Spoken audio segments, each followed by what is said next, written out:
everybody. It is Joy Reid. Welcome to the Joy Reid Show. Happy Friday. TJIF to everybody. We made it through another week. We are, as you can see, we are live in New York. I have one laptop tonight, so I can't see the chat. So I'm just gonna project that I can feel all of the energy in the chat. Thank you all for joining, whether you're on YouTube, whether you're in the stack, wherever you get your podcast. Thank you all for tuning in. We appreciate you guys. We are available all across that podcast universe. And I also want to big up our team TJRS members. Gotta love it. A reminder, the shop is now open. I'm wearing one of my favorites from the shop. It says here, orderly is insufficient in the face of fascism. We've got this in white and black. I just have to let y'all know. The shop is open. We got baseball caps. We got one of my favorites is this little backpack that is so cute. That says, "Don't blame me. I voted for the prosecutor." Super cute. We got sneakers, got all the good stuff. You guys have asked for merch. We've gotten you merch. If you buy some merch from the shop, please post it on your socials. You can go to shop.joyannereid.com. That's where you can find the merch. And if you post it on your social media, please hashtag us. Hashtag at Wearing Joy. You can always hashtag Team TJRS. You can always hashtag readers.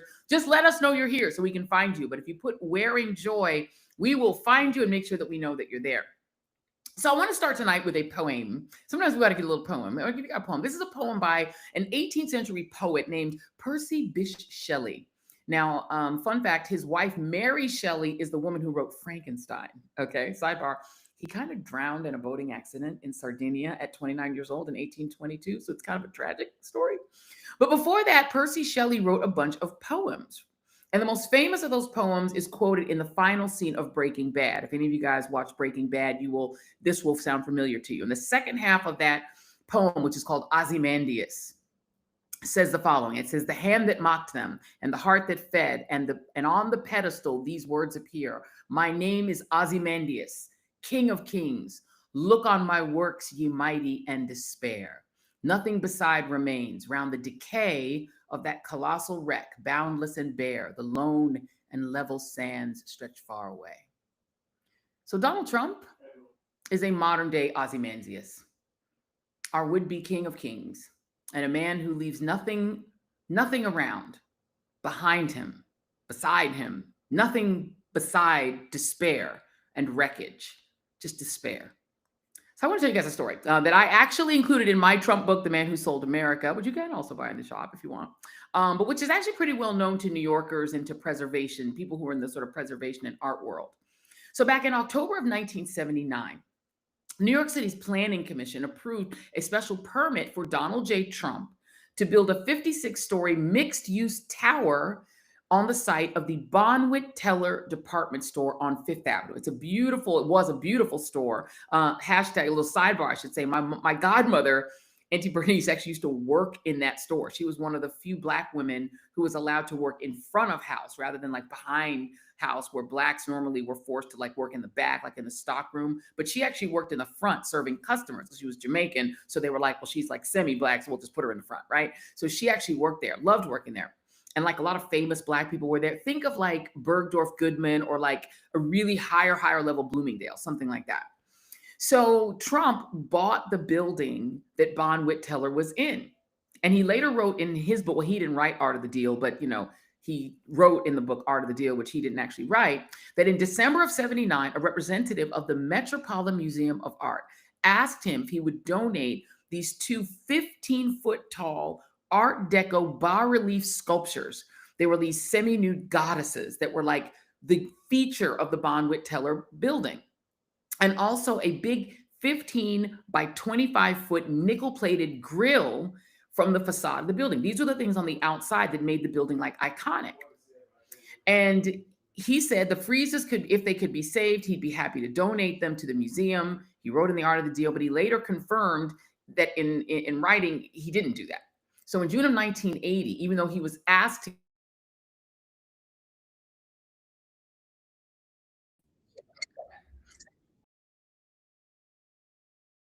house, just went missing. It just vanished. No one ever found it again. Preservation News reported at the time, it just vanished. Which brings me to our once beautiful White House. We're going to show you A1. This is how the demolition.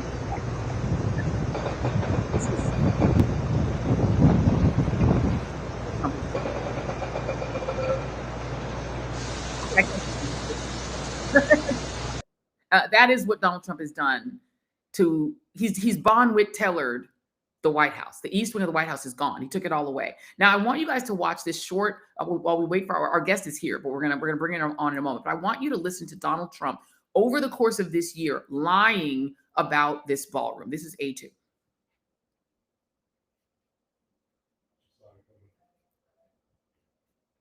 Oh, here it comes. When the people outside, they can't even get in. This room is packed, and I offered to build a ballroom. I'm very good at building ballrooms. I build beautiful ballrooms, and I actually offered to build a ballroom for the White House. I was going to build it right there. This was going to be the reception room, and then I was going to build a beautiful, beautiful ballroom like I have at Mar-a-Lago, as beautiful as it can be. It was going to cost about $100 million. I offered to do it, and I never heard back. I offered to do it to the Biden administration, very active administration. And they didn't hear back. And I said again and again, 3-4 times, I said to top people, and they just didn't know what to do. They sort of said, this is good, but they had no idea. So I'm going to try and make the offer to myself, because we could use a bigger room. Right, Marshall? We could use a bigger room. President, would you like to build? Yeah, I would. We could use at the White House. It would actually be a beautiful addition. It's going to cost nothing. I'll spend the whole thing myself. We'll do a big, beautiful room, but we could use it at the White House. You know what they do when they have a big ceremony? To put up a tent. And somehow I think we've outgrown the tent stuff, right? Don't you think? So how many donors do you think it's going to take to get the $200 million? Maybe one, me. But you would cut that check yourself? I would, yeah. I would. My condolences on the loss of the French family. Can I ask your person, how are you holding up over the last 3.5 years? I think very good. And by the way, right there, you see all the trucks.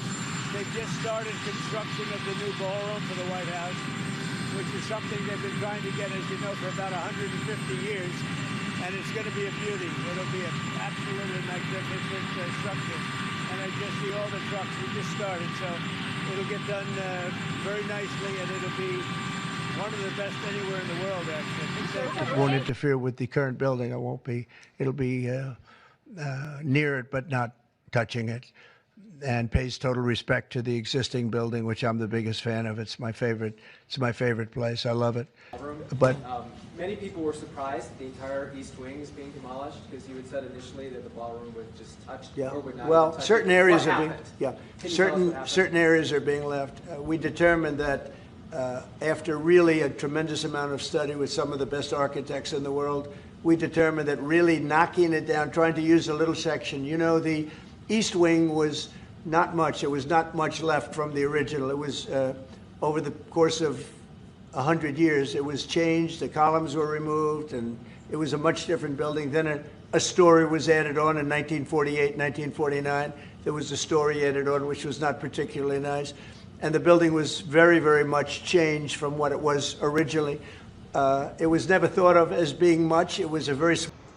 That's a lie. There you go. So he's lying about the building and making it sound like it wasn't much. The building was built in 1908. This building has been there for more than 100 years. He's destroyed it. Okay. Now I want just to let you listen to one more thing. This is Weijia Jiang, who is a CBS reporter, who asks Caroline Levitt, who's Donald Trump's spokeswoman, who you've seen, asked, is Donald Trump free? Because there was no warning to the American people, no public announcement that they were going to destroy this giant chunk, a third of the White House. They were going to just knock it down. And she asked, can he do that to any building he wants? This is A3. Can he just destroy anything he wants? Does Donald Trump have the full The White power? House has explained that the reason you didn't submit construction plans to the NCPC is because that commission, along with others, don't have oversight over demolitions, but only over construction. And so far, you haven't built anything. So can you help us understand, can the president tear down anything he wants without oversight? Could he demolish this building or, say, the Jefferson Memorial? So it's not the president who came up with that legal opinion himself. That's a legal opinion that's been held by the NCPC for many years. It's written, so we can get you that background and that research if you wish to include it in your reporting, because it is very important. They have ruled consistently, their general counsel has said, when it comes to phase one of this project, the tearing down of the current East Wing structure, a submission is not required legally for that. Only for vertical construction will a submission be required, and that's a legal opinion from them, and we are following that legal opinion. And again, I would just add, can any president do such a thing to the White House grounds? There have been many presidents in the past who have made their mark on this beautiful White House complex. This briefing room, as you all know, was not once a briefing.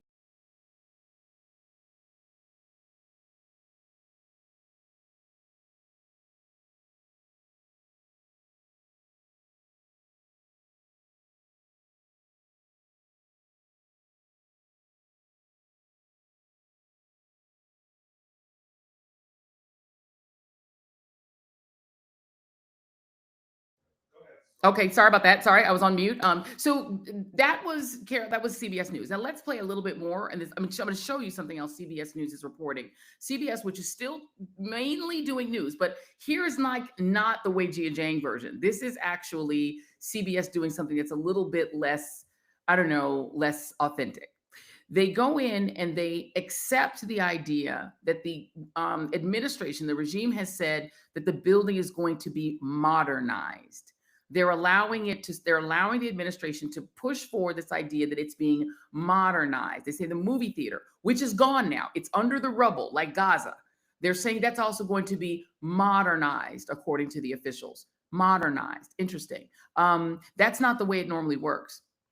And modernize is a very euphemistic term for what's being done. Let's play A5 just for a moment, because what's really happening, you can read in this other part of the same CBS News article, that in addition to, quote unquote, modernizing the East Wing by knocking it down, the bunker under the East Wing, there's a bunker under the East Wing, will also be upgraded, sources told CBS News. The White House Military Office is handling the renovation of the bunker, which is known as the President's Emergency Operations Center. I find that weird. I don't know if you find that weird, but if you think historically, just for a moment, and this is the next, I think this is what, A6. Just if we're just being historical, and I hope this doesn't seem like I'm being too hysterical, but in Germany in the 1930s, Adolf Hitler, who was the Chancellor of Germany, also did a modernization, quote unquote, modernization of the facilities that were under the Reichschancellery, which was the building where the government offices of that regime were located. And it says here that while Hitler seldom used it, this new Reichschancellery, which he built, also included a court of honor for official occasions, a marble gallery, and various banquet halls and ballrooms. In 1943, construction began on Hitler's bunker underneath the Reichschancellery. It was there that he would commit suicide in May of 1945. I hope that doesn't sound too hysterical, but I'm just saying they're also fixing the bunker. And I think we should just note that that is a fact, that is a thing that is happening. Let's go ahead and bring in our guest. Vicky Ward is the co-author with James Patterson of The Idaho 4, An American Tragedy, which tells the tragic story of the mass shooting at an Idaho college a few years ago and the story of the investigation. We're going to put her book on the screen in a little bit so you can see it. But I want to, before I get to that, and thank you, Vicky, for being here, I want to go through and just show you some of what Donald Trump, there's the book and the little, you can see a little QR code there, folks. If you want to buy Vicky Ward's book, you want to be supportive of our wonderful guest, you can just hit that little QR code. You can just put your little phone up to it, and you can then buy her book right away. We're also going to put her book in the store, which is at shop.joyannereid.com, so you can buy the book and be supportive of Vicky. We love to support our book authors. Vicky, I just want to get your reaction to what's been done as a journalist, just as a person who lives in this country, your reaction to what's been done to the East Wing. Well, I mean, it's gut-wrenching, literally, right? You watch those videos, and I know I don't sound it, Joy, but I'm American, and I'm a very proud American. You know, I thought hard about becoming American, becoming a citizen. And so, I think deeply about these things. And, it's visceral. How else to describe it, right? When you see the wrecking ball go in to a building that is meant to be the people's house.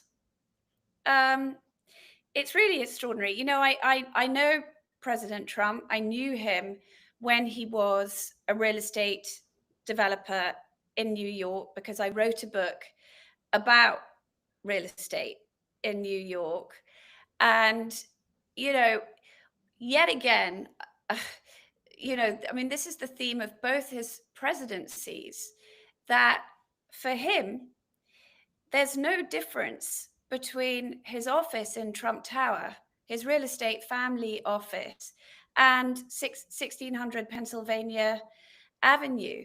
And we see it with all the kleptocracy in our foreign dealings, in his family's foreign dealings. This is Donald Trump looking at the historic building that it isn't his and saying, oh, I know how to fix this. In the same way that he did it to Trump Tower, that he's done it to many other buildings in New York. Well, there's a big difference between doing it in New York and doing it in a house that doesn't belong to him.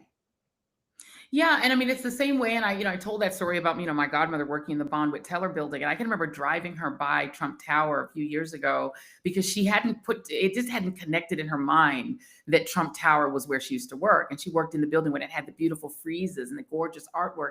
The Metropolitan Museum of Art begged him for that art. They said, just let us have the friezes. Just let us have it. And he said, nope.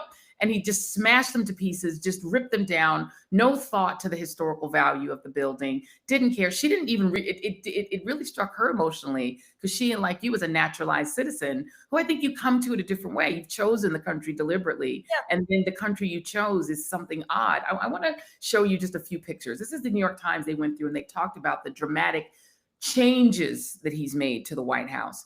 So if we could just go through a couple of these. Jason, this is A7 is the picture that Donald Trump has put out of what this ballroom would look like.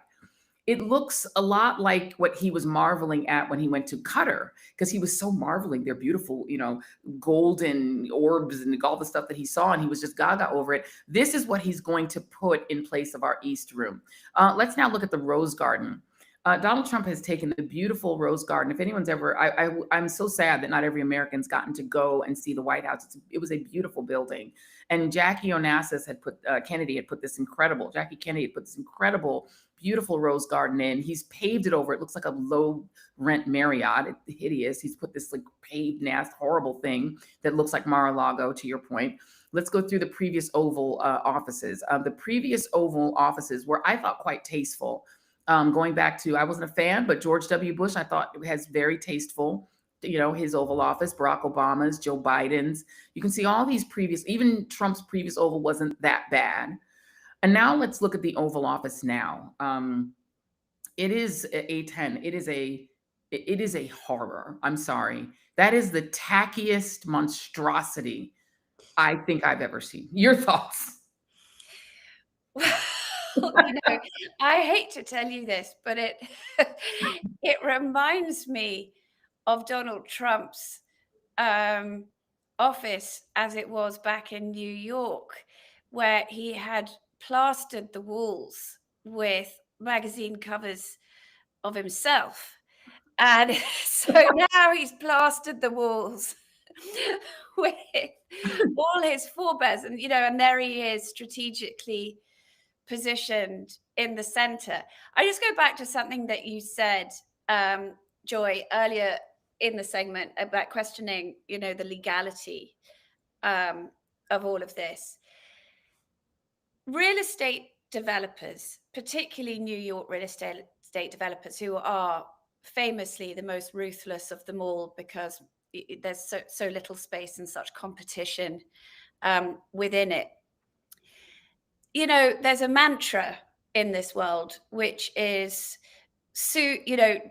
do whatever you need to do first and face the consequences after.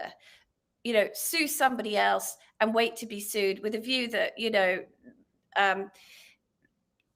it takes so long to get through the courts that by the time that the courts get to dealing with whatever it is that you've done, it'll be moot and everyone will have forgotten about it.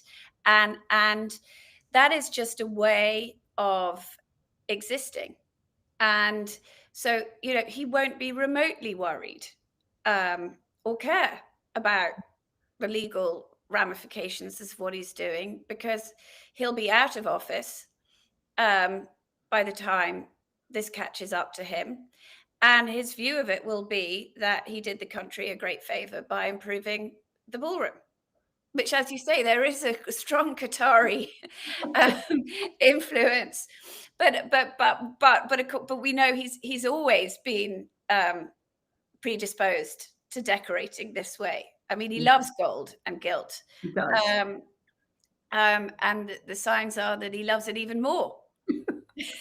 It's like he thinks he's doing sort of Louis XVI. Like I definitely think that he sees himself like he wants to be a monarch, right? Okay, let me play this. This is A11. This is Donald Trump himself describing the purpose of this ballroom. And now, as you said, it's America's house, and the administration is trying to pretend it's to improve America's property. But Donald Trump actually is, I don't know if he's not bright enough or maybe the senility's getting him where he can't really hide the truth. Here he is. This is A11, Jason. He just says why he's doing it. Nobody's actually seen anything quite like it. I think it'll be one of the great ballrooms anywhere in the world. It's about $300 million. It's set to do many, many things, including meetings of foreign leaders, including the honoring of foreign leaders. You can see this. This is a plan. If it's got tables so that you honor a foreign leader, we have a proper space. Right now, we have a space that with tables holds about 79 people. I'm embarrassed. I'm sorry, as an American, I'm embarrassed. But he's clearly hoping that he can bring the Saudi royals and the Qatari royals and the British royals, and that's what his purpose is, right? This is of course.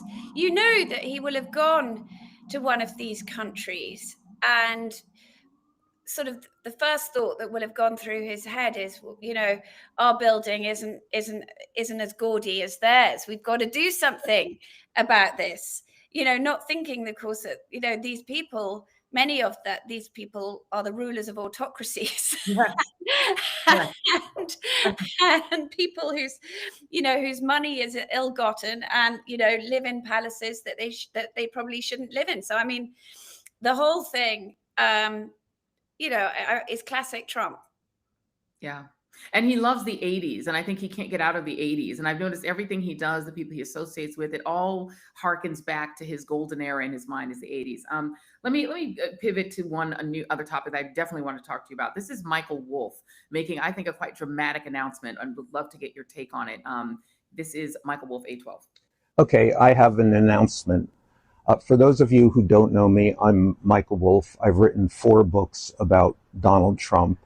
And also, before his death, I extensively interviewed Jeffrey Epstein, not least of all about his relationship with Donald Trump. I've spoken publicly about aspects of those interviews, including the things Epstein said about his relationship with both Donald Trump and Melania Trump. Several days ago, I was notified by lawyers for the First Lady that they intend to sue me for $1 billion for some of those statements. Now, they've threatened and sued other people for related statements about Melania Trump's relationship with Epstein. These are called slap suits. They may have no hope whatsoever of proving defamation, but these suits are filed anyway, or these suits are threatened to intimidate people from talking about this exact subject. I can't live like that. In fact, to be perfectly honest, I'd like nothing better than to get Donald Trump and Melania Trump under oath in front of a court reporter and actually find out all of the details of their relationship with Epstein. Turning the tables on the Trumps and refusing to acquiesce to them. Last night, my lawyers went into court in New York and asked for a declaratory judgment. In other words, we will have subpoena power to call witnesses and to find out exactly what the relationship between Epstein and the Trumps was. Now, this is going to be an expensive effort, and I'm going to reach out and for everyone's support. But I think that this is going to be also a very fruitful way to finally open this dark curtain and find out what Donald Trump, Melania Trump, and Jeffrey Epstein were doing together. Your thoughts, Vicky Ward? Wow. Well, Melania Trump was introduced to Donald Trump, and this I do know, not by Jeffrey Epstein, but by a guy who's now in the Trump administration, an Italian guy, who ran a modeling agency, whose biggest client was Victoria's Secret, then owned by Leslie Wexner, who was Jeffrey Epstein's main financial benefactor for many years. So there's no question that these circles are very concentric.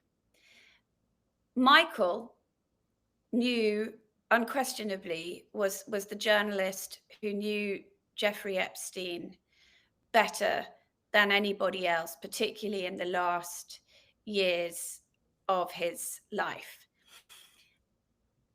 My only question mark about all of this is that I know from personal experience that Jeffrey Epstein was a liar.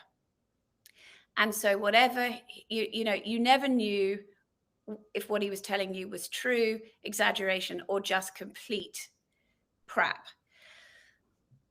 This week, I just read Virginia Giuffre's posthumous memoir, really aptly titled Nobody's Girl. And I recommend everybody to read this book. It's an amazingly powerful, terrible story of a woman who actually overcomes all odds to beat these predators, but at a great cost. I mean, I think by the end of the book, I certainly got the sense that she felt that all the activism had cost her physically and in the end mentally. And I think by the end of the book, she's sort of deliberately saying goodbye. She's putting the book out there to do the work that she can no longer do. But I think that what is interesting to me is she doesn't, her references to Trump are pretty positive. Actually, he is not. I mean, there are people in this book who do indescribable things. There is a man she calls the Prime Minister, and I think many of us can guess. There was only one Prime Minister who Jeffrey Epstein associated with, and he was the former Prime Minister of Israel. Yeah, and she describes this man as nearly choking her to death. And when she went to see Jeffrey Epstein afterwards, he said, "Yeah, well, you'll get that sometimes." And then, absolutely extraordinarily, he pimped her out to him again without telling her who she was going to meet. And she got on a plane and had the most terrifying plane ride of her life. I mean, there are, it goes on. There's billionaire one, there's billionaire two. Again, many of us who are familiar with the Maxwell and Epstein discovery know who these people are. And there are all these old, shriveled academics, as well as obviously Prince Andrew, who she does name. But Donald Trump is really absent from these pages. other than she talks about the fact that her father worked at Mar-a-Lago, as did she, and that this was obviously the place where Ghislaine Maxwell came to the spa and invited her back to Jeffrey Epstein's house. It's where it all began. Yeah. Other than that, he doesn't appear in the pages. So listen, I applaud Michael. You know, when someone punches you, you punch them back. And we don't do that enough. And funnily enough, no one believes that doctrine more than Donald Trump. Right. So, you know, go for it. I think, look, we all have so many questions about this that if anything, you know, daylight can be shed on all of this. Yeah. We all want answers. I 100% agree. Vicki Ward, we always appreciate you. The book, again, is The Idaho 4, An American Tragedy. We're going to put that link in the show description. We'll also put it in the bookstore. It's in the bookstore right now at shop.joyandme.com. Thank you so much, Vicki. Always a pleasure. Thank you, Joy. Thank you very much. Okay, real quick before we get to our next guest, I want to pay some bills. We have a new sponsor here at the Joy Reid Show, MSI Reproductive Choices. They are a nonprofit that provides reproductive health care in 36 countries. Now, I've been learning a lot about their work, and you want to know what really hit me? In sub-Saharan Africa, 4 million teenage girls drop out of school every year because they get pregnant. Now, let's just be real. Teens everywhere are going to have sex. It's human nature. But in too many places, they do not have access to birth control. No option, zero, no information. Once they get pregnant, most never go back to school. Only 5% do, in fact. A lot of them risk their life trying to end the pregnancy, and a tragic number of young girls die as a result. But there is hope. MSI Reproductive Choices is out there doing the work. They're traveling to remote places to bring girls contraception, healthcare, and control over their futures. And this group, they're the real deal. Charity Navigator and Candid both rate MSI highly for quality, efficiency, and impact. Now, here's how you can help. For just $26, you can give one girl contraception for 4 years. That is 4 years to stay in school, follow her dreams, and build her future. So in the U.S., if you want to help, go to msiunitedstates.org for tax-deductible giving. So that's M for modern, S for safe, I for informed, msiunitedstates.org. You can also just text my name, Reid, that is R-E-I-D, to 511-511. So text Reid to 511-511 or go to msiunitedstates.org. So let's just give these girls a chance. Text fees may apply if you use the text option. Okay, let's get back to the show. Okay, I want to show you two completely, ironically different narratives about our current economy. This is Donald Trump versus Marjorie Taylor Greene. Gasoline prices are way down. Grocery prices are way down. Energy prices are way down. Mortgage rates are down. We have a real stiff at the Federal Reserve. I can't help that. But he's going to be leaving soon. And inflation has been defeated. But even though his rates are too high, the economy has been amazing. Food prices are high, rent is high, home prices are ridiculously high, cars are high, auto insurance, home insurance, health insurance is insane. Energy prices are high. I can tell you that in my own electric bills. They're much more expensive than they were even a year ago. Yeah, apparently one of them is lying. Joining me now is John Boyd Jr., founder and president of the National Black Farmers Association, to talk about another aspect of what's going on. For you, John Boyd Jr., great to see you again. How are the prices doing? How's inflation treating you and your industry? Well, I tell you, these are some very, very, first of all, thank you for having me again, John. I really appreciate it. These are very, very bad time for farmers in our country. The president's tariffs have causing all-time bankruptcy, highs in bankruptcy, farm foreclosures, farm suicides. We haven't seen anything like this since the late 70s, early 80s, in a very, very long time. So our commodity prices are at an all-time low, and our expenses, lime, fertilizer, diesel fuel, there's a shortage labor. All of this stems from the president's decision. This isn't a man-made, a godly disaster like, flood or tornado. The president caused this. and now he's playing on beef prices. He says we wouldn't be doing well if it wasn't for his leadership, something like that. He said, but farmers aren't doing well. We're going out in this country, and guess what? He went and gave his buddy $20 billion the first time, and then they started selling soybeans to our market. So you're talking about Argentina. You're talking about the $40 billion bailout of Argentina. Bailed out Argentina, getting $20 billion first. Sorry, $20 billion. They stole our market. Then he invites him over here and rolls out the carpet, and gives him $20 billion more.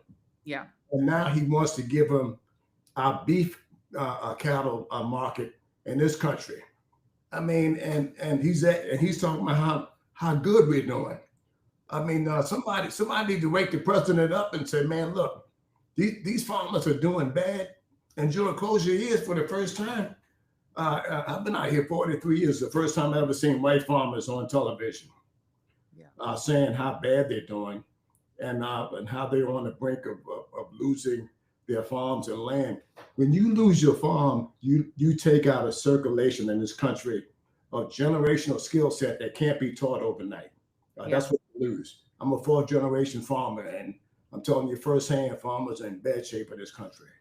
And you talk about white farmers on TV. They're all over TV and all over the social media. Let me play you one farmer who's actually on News Nation, which is a, you can call it Fox News decaf. It's like decaf Fox News. It's a conservative other cable network that pretends to be down the middle, but it's pretty conservative. Here's a farmer, this is B2, talking about how they're doing, and Donald Trump's solution, which is on the White House. I have to ask, where do you stand on the White House's idea of helping farmers with tariff money that is being collected? That's the most ridiculous thing. Let me explain to you. Okay. Or your listeners, excuse me. Those tariffs I'm paying on inputs just this spring, and all of our parts. Many of our parts come from other countries. All right. Just this spring, I go to my local John Deere dealer. I need a chain for my corn planter. I take it out of the box, John Deere box. Dealt with these people for 40 years. John Deere part number. Turn it over. It says made from China. Okay, I'm thinking, wow, that's odd. I just paid a tariff on that doggone thing. So here's the deal. I'm paying that tariff because my importer, John Deere, paid it. They paid it directly to the Treasury. Now the President of the United States is going to take my money and give it back to me and call it a bailout. That's just comical. And I tell you what, this administration has got agriculture, has got farmers exactly where they want them. And that is in need of what only Trump can deliver, and that's a bailout. What a terrible place for agriculture to be. Farmers are independent. They are independent businessmen and women, and they want to live off the land. They're creating income off the land for their communities, and President Trump has them right where he wants them.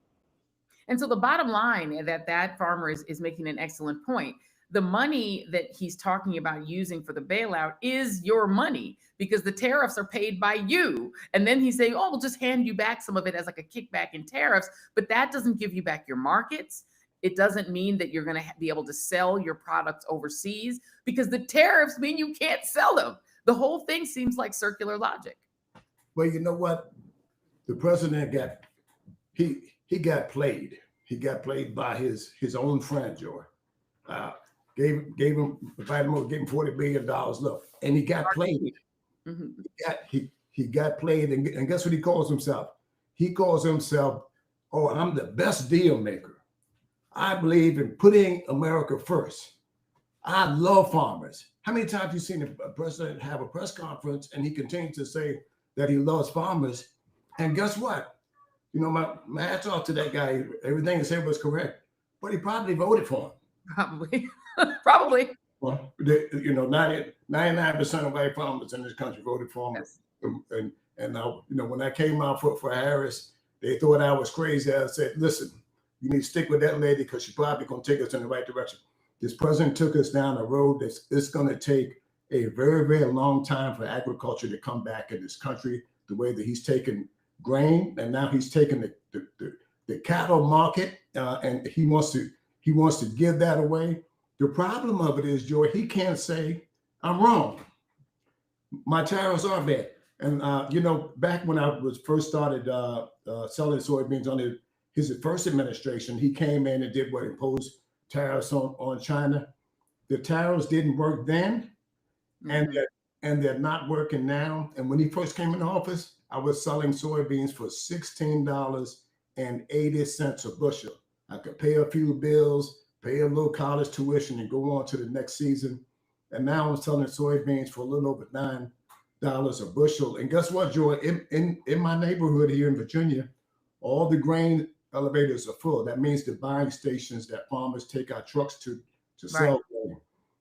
I can't harvest anymore. I don't have storage facilities. And it's all due to one person. The president of the United States caused this. So grain isn't moving in this country. And he gets in my opinion, a F minus. Yeah. We're going to be we're heading down to Birmingham, Alabama for our 35th annual conference. There's going to be 1,000 farmers there, Georgia. They want answers. Yeah. Many are beef cattle and soybean producers. Let me ask you this question, John Boyd Jr., because you grow soybeans, and I know that's a very heavily subsidized product. So can you explain to those who are not familiar with the farming industry? So the government subsidizes you all to grow soybeans. They say if you grow these soybeans, you will get federal support for doing that. But doesn't that mean that means you're not growing other things? Meaning that farmers who are primarily growing soybeans are not growing a wide variety of food that they could even use themselves if they just had to subsist on their own produce, right? Yes. Well, here's the thing. There's certain things that farmers can grow in each state. Soybeans is my number one cash income commodity. And as you heard, I should be selling them for between the 16 and 20 bucks a bushel. Right. It's all down something that the farmers don't have any control of. And guess what? This president, I'm gonna keep saying it to somebody say this, what to say, I'm not laughing, Joy. This president is the cause of what the commodity prices are. So guess what? He messes it up and he says, well, I'll just get Congress to bail them out. By the time these farmers get this $10 billion, which sounds like a whole lot of money, doesn't it? It doesn't. My check was probably $1,300 bucks. Wow. It's not a lot of money. By the time he finishes with us, we should have been getting that $40 billion he just gave away to his buddy. Right, exactly. Let me ask you this question. Do Exactly. you suspect that some of what's happening is that Donald Trump wants some of you all to go out of business so that his billionaire friends can buy up your land? Because we know people like Jeff Bezos and these billionaires, they are on a land buying spree.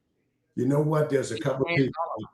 Bill Gates at the top of the chain has been buying farmland, and I've been tooting the horn on him. And China, believe it or not, the very one that's not doing any business with us, has shown up at auction blocks. And Joe, what they do is they don't say I'm China and Bill Gates.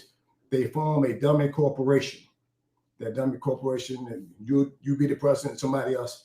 And then when you check the deed of trust, it's owned by Microsoft or Bill Gates or the China Communist Party. And I've been outbidded in my hometown by China. We need some cartels out there to stop that stuff. Andrew, I'm going to say to my African-American friends, man, if you can afford a new Cadillac and Mercedes-Benz, buy 5 acres in the country, because there's going to be a lot of land that comes up for foreclosure. And I've been encouraging African-Americans. We own 20 million acres of land at the turn of the century. We're down to 3. We could be buying some of this land. We're not going to get it back from this president or this government, but I've been encouraging blacks to buy some of this land too. And that, sometimes, Joe, you take a hardship and a downturn and you can turn it into a positive for your people. Yeah. Don't lose this land. I'm sorry about that. But you need to talk to your president that you voted for about it. And the other thing is we have to be in a position to somehow take and be a part of that, Yeah. John Boyd Jr., I appreciate you. Last thing before I let you go, because there is a history in this country of a president reacting to an economic downturn that was not of his own making, and that's for FDR. And one of the things he did was to create the food stamp program, which initially had a green stamp and a blue stamp, and the blue stamp could be spent inside of the store. You could buy canned goods or bread or whatever you wanted, but you had to spend the green stamp on American farm products.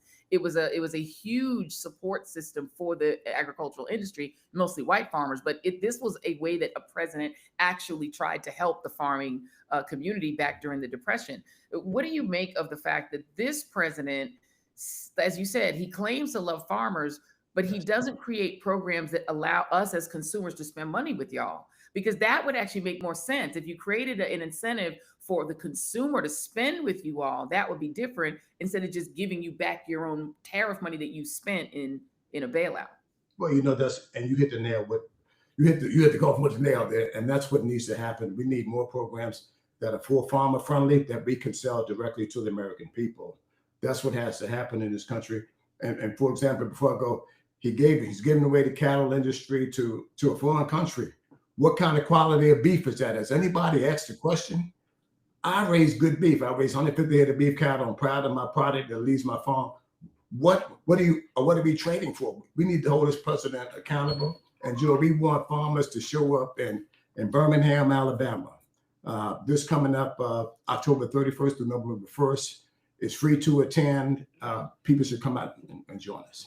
John Boyd Jr., we always appreciate you coming on the show. Please come back often, because we want to make sure that we keep up with what's happening with our farmers, specifically with our Black farmers, because as you said, there's so little land left, and hopefully people will take your words to heart. Thank you, my friend. I appreciate you. Thank you so much, Joe, for having me. Thank you very much. And see, you all, this is the reason that you need to know history, because it is a very true fact that during the New Deal, part of what the food stamp program was a support for farmers, because people were effectively doing business inside the United States, purchasing with that little green food stamp. They were using that for farm products, which meant the farmers could eat too, because the farmers could sell directly to the people. It's changed. We've now created a situation where the federal government subsidizes farmers to grow only one thing, grow soybeans or grow corn, which is heavily, heavily subsidized.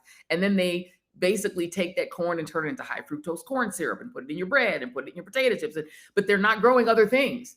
Let's go on. I want to show you guys something. This is a notice that went to every person in the state of Colorado. This is just one of our states that went out to the recipients in those states, which was letting them know that due to what is happening with the federal government, people should not expect to receive their subsidies. So it says here, the federal government shutdown means the U.S. Department of Agriculture, which is who administers SNAP, the food stamp program, will not send states the money for November SNAP benefits. We cannot put the money on your EBT card until this changes.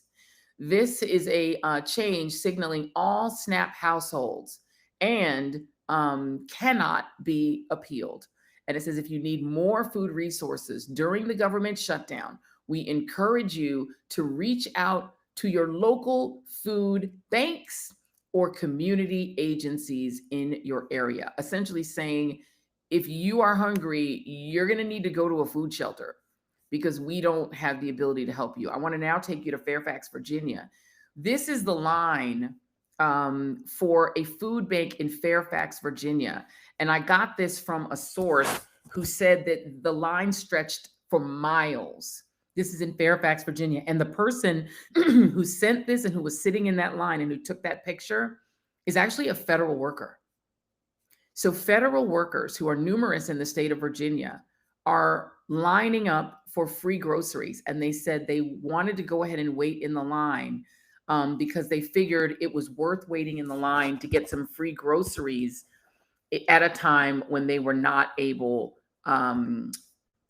essentially to take care of themselves. And this is a frightening moment. I mean, I want you guys to just look at that line. That is what's happening in the United States of America in the year of our Lord 2025. We are actually forcing federal workers to stand in food lines. I believe our guest is here, Representative Jennifer McClellan. Oh, she's not here. We're going to wait for our guest to come on. What's frightening about that for me personally is that we're actually creating a situation where our federal workers, some of whom are actually going to work every day, are coming home to an empty refrigerator. And farmers like John Boyd Jr. are producing food that is not going to the American people, or producing cattle that are not being used for American food because their market has been given away to Argentina. And the reason that farmers are so angry about that bailout of Argentina is that not only are they giving Argentina a cash bailout, Donald Trump has effectively fixed the market so that instead of buying American beef and American soybeans, et cetera, these countries are buying from China because of the tariffs. It's literally because of Donald Trump's tariffs that China and Venezuela, countries like China and Argentina, are Xing American farmers out of the market. And they're now purchasing from other countries. And so the reality is Donald Trump is bankrupting American farmers and ranchers and then preparing to bail them out with their own money, because they're the ones, remember, it's the taxpayer, it's the American that actually pays the tariffs, not the foreign country. Donald Trump keeps making tariffs sound like they're a tax a foreign country pays, but all they are is an import duty. So that when you import, let's say, cattle from Argentina, there's a tariff on it. Or if you import games from Japan, the video games come from Japan. When they get to the United States port, a duty, a tax is placed on that import. And then the person who's importing it, meaning the American importing company, has to pay that tax in order to get their goods. So the goods are sitting on the dock. And until the importer pays that tariff, pays that tax, they can't have the product. And so now once they've paid that extra duty on that imported good, and then they put it up for sale, they go and sell it, they're not going to eat the cost of that tariff. They're just going to pass that on to the customer. We've even experienced this with the Joy Reid shop, where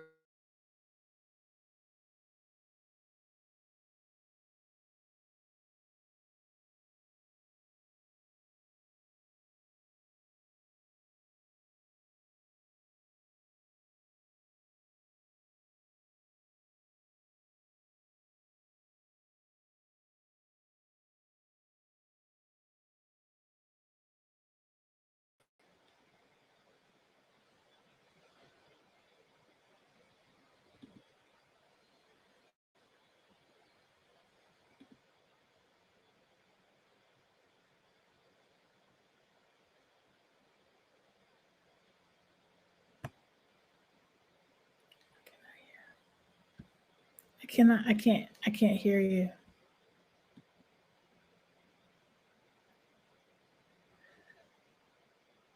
Oh, am I muted? Oh, okay. Yeah, sorry. Oh, gotcha. Okay, somebody's muted. Okay, how are you, Representative? How are you?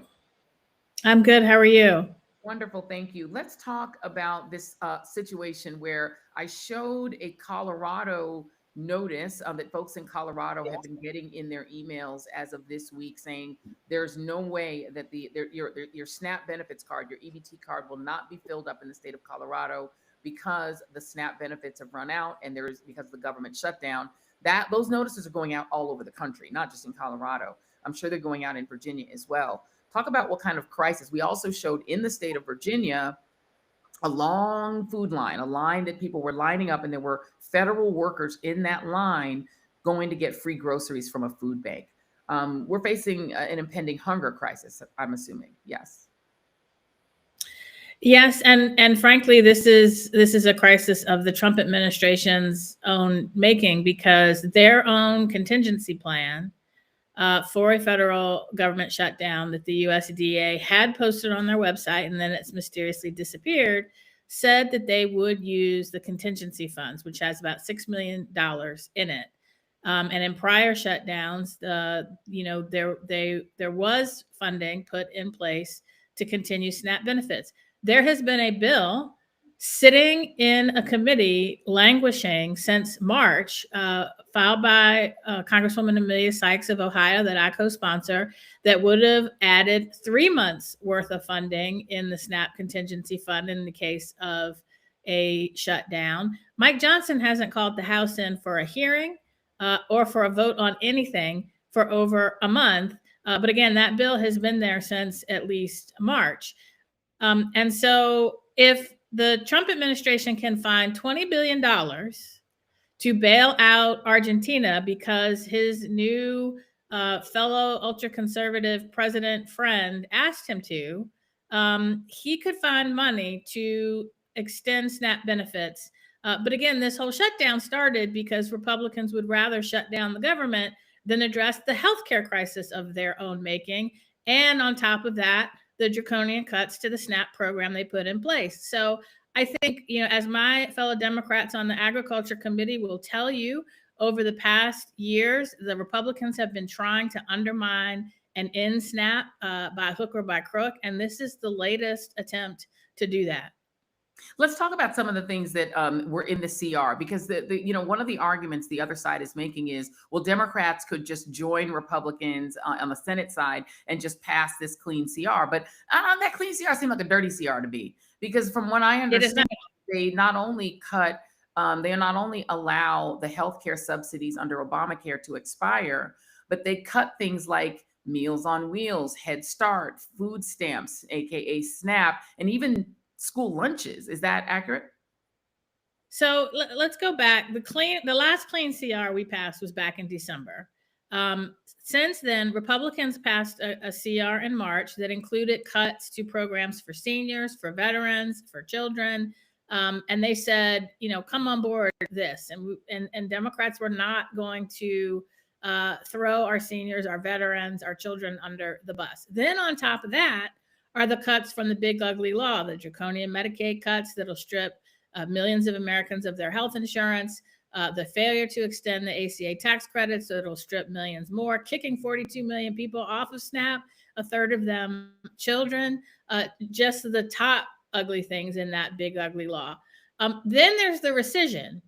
So all of the cuts to foreign aid that helps with our national security interests, the cuts to public broadcasting, and then right before this clean CR, this so-called clean CR was filed, the president put in a pocket rescission request that made additional cuts. So what they are asking Democrats to do is come on board for all of these cuts that you already voted against because they hurt the American people. They hurt seniors, they hurt farmers, they hurt children, they hurt the disabled, they hurt veterans.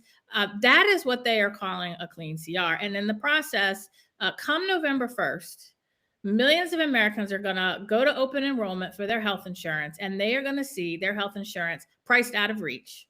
Our hospitals, and particularly in rural areas, are going to be at risk. And I watched your segment before this about farmers who are being hurt by the tariffs.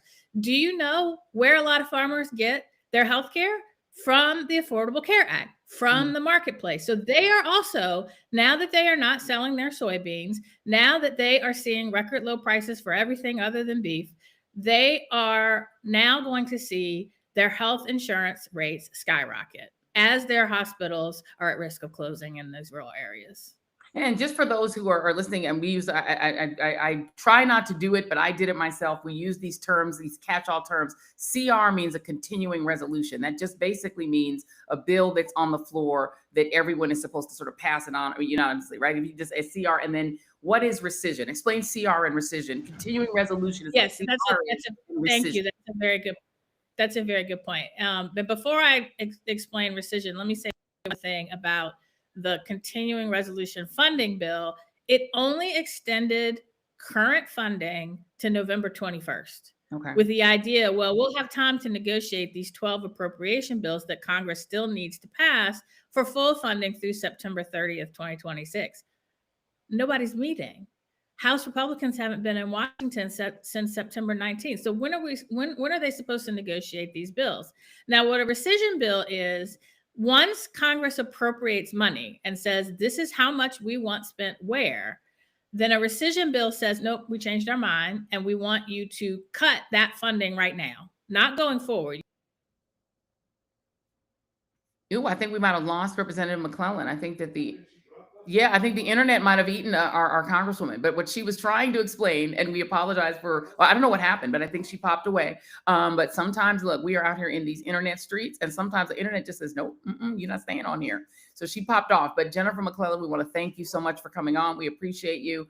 And she was explaining that essentially what Congress has been doing is funding the government a little bit at a time instead of funding it for a full year or two. You're supposed to make a budget like when you do at your house for long term, but instead they're doing these short bites of budgets in which they're going to, let's fund it for 3 months here, fund it for 3 months there. And the continuing resolution allows them to continue to do that in these short bites instead of doing a full bill. We'll just text Representative McClellan on the back end because we are heading into hour 2 of the show, but we thank her for being here. And that Argentina bailout, let me play for you real quick. Marjorie Taylor Greene, and this is C3, she had some thoughts on the Argentina bailout as well, because for whatever reason, she kind of off script.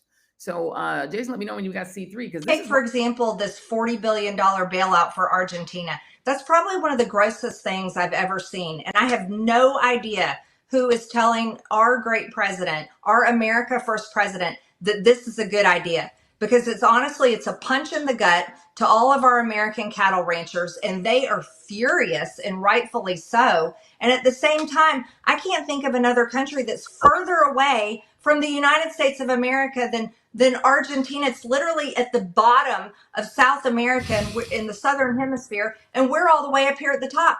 I don't know how that's America First. But the problem, Tucker, is it's Washington, D.C.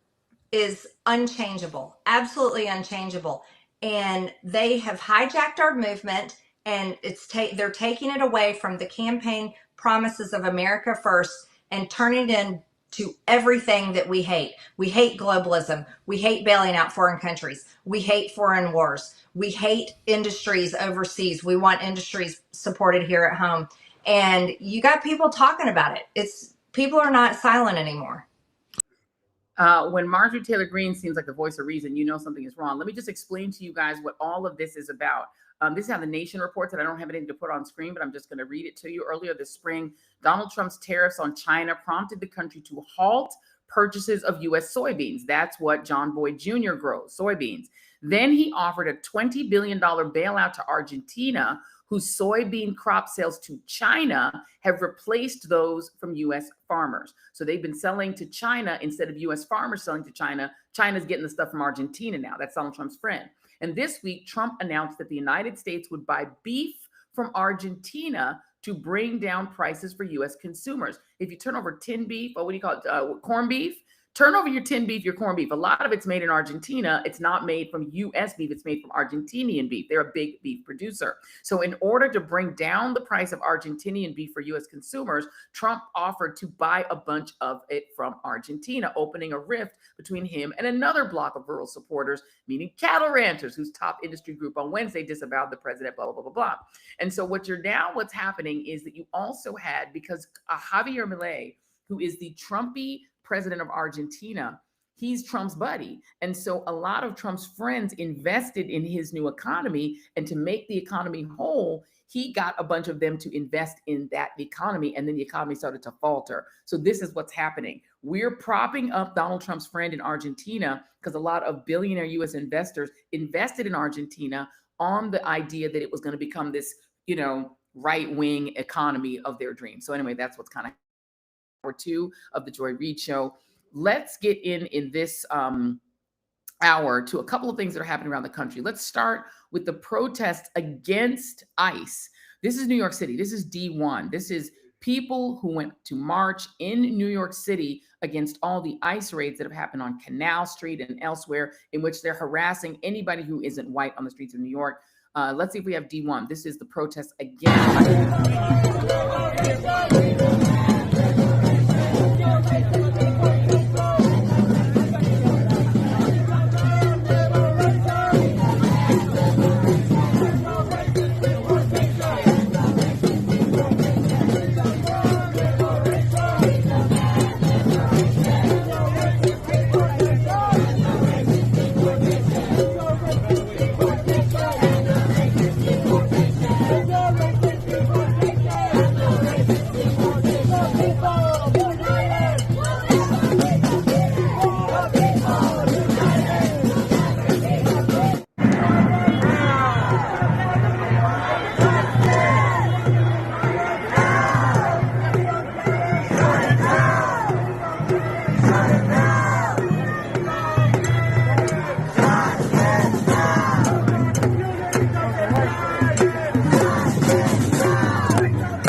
love that. That was Freedom News TV that we got that clip from. Now I want to play for you That is what's happening on the one side, where you have people marching in response to the attack on mainly brown, but also black people, also U.S. citizens in the streets of the United States. I want you all to listen to what Pete Hegseth, who's sitting next to Donald Trump as they do a press conference, and they talk about what is starting to bubble up on the internet, that Donald Trump is going to create something called a National Guard response force responding to what you just saw, which is the protest against Trump's ICE raids, his secret police. Here is Pete Hegseth speaking next to Donald Trump. This is D2.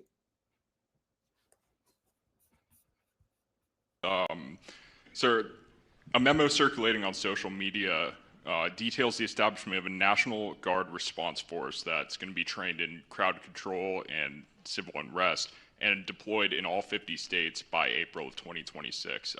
Can you verify the authenticity of that memo, and do you have any more information on the operations? I'm not going to answer particulars on something that may be in the planning process, but we definitely do have multiple layers of National Guard response forces, whether it's in each state, whether it's regionally, whether it's Title 10 active duty, whether it's Washington, D.C.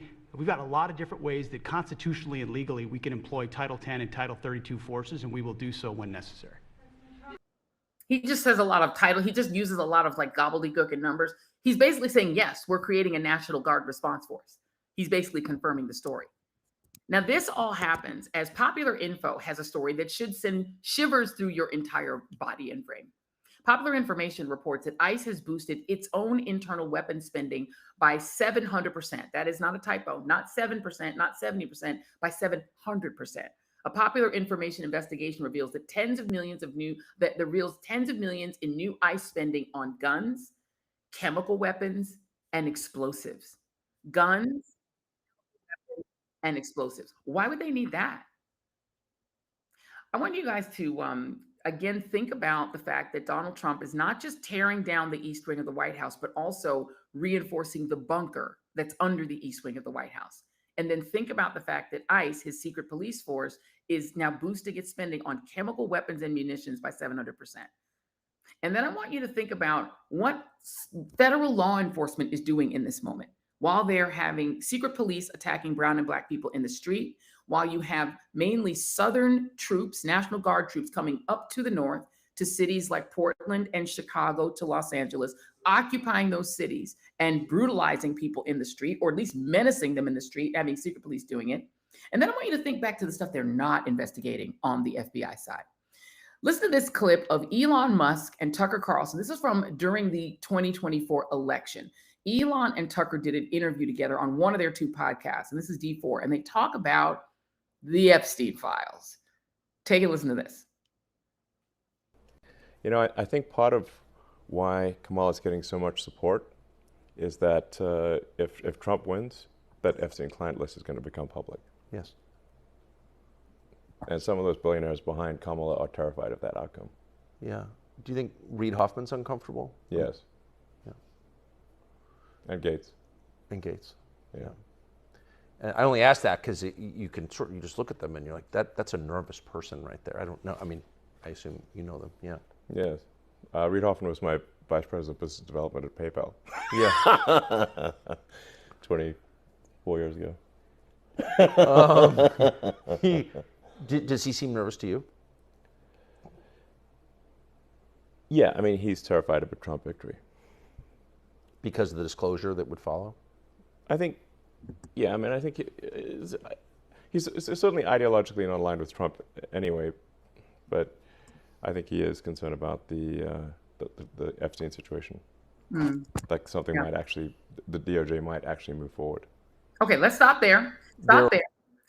He's afraid that if Kamala Harris wins, or that if Donald Trump wins, he's saying that if Donald Trump wins, there's a fear among some of the elites. And let's note again, Elon Musk is one of the billionaires that had standing, apparently, trips scheduled to go and meet with Jeffrey Epstein on Epstein Island. We don't know if he ever went. We don't know wherever it went, but he and Peter Thiel were both on that list of people who were emailing back and forth about meeting with Epstein. Okay, let's put a pin in that now. Now I want you to go back, and let's go back in the machine, the Wayback Machine, and listen to two people who are now principals in the FBI, Kash Patel and Dan Bongino. Kash Patel is the FBI director, and Dan Bongino, who is a deputy in the FBI, talking about the Epstein Files. This is D5. Please do not let that story go. Who has Jeffrey Epstein's Black Book? Black Book. FBI. But who? That is I mean, there's that's under direct control of the director of the FBI. What the hell are the House Republicans doing? They have the majority. You can't get the list? Put on your big boy pants and let us know who the pedophiles are. Would you declassify the Epstein Files? Yeah, I would. All right. I guess I would. I think that less so because, you don't know it. You don't want to affect people's lives if it's phony stuff in there because there's a lot of phony stuff with that whole world. But I think I would. This isn't about Epstein or 9/11 or JFK or RFK. It is, but it isn't. It's about a bigger thing. If you're lying about that, you're lying about everything. Who's on the Epstein tapes, folks? Who's on those tapes? Who's in those black books? Why have they been hiding it? And this is something Donald Trump has talked about. The DOJ may be releasing the list of Jeffrey Epstein's clients. Will that really happen? It's sitting on my desk right now to review. That's been a directive by President Trump. Everything's going to come out to the public. The public has a right to know. Americans have a right to know. Yeah, they have a right to know. So you know what? I am sure that the Department of Justice and the FBI are going to get right on that.